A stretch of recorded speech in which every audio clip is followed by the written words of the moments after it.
David Licauco update. Ang post ni David, sabi niya, sayang hindi ako nakalaro, guys. Naman. Yan, naka-uniforme si David. Biggs and Burger. Yan, interview pa nga si David. Sa One Arena sa Cainta Rizal. For Maharlika. Pilipinas Basketball League.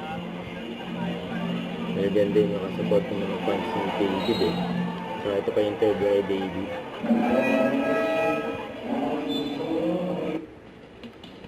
Yan o. First game sana ni David eh. I'm really happy na, like yung team ko matagal nilang pinaghandaan to. And now, makapaglaro na sila, di ba? And medyo sad lang ako na hindi ako makakalaro today.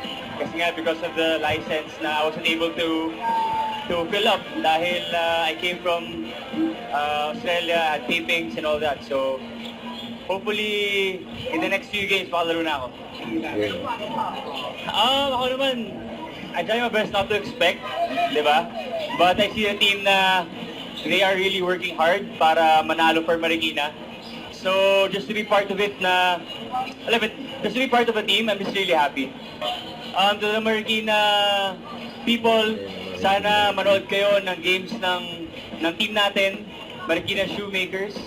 And to the MPBL, sana lumaki pa yung liga natin, gumanda pa para sa mga basketballistang Pilipino. Yun. Don't forget, subscribe, click the notification bell for more update. This is Twitch Shorting Action Live. Stay tuned for more videos. See ya.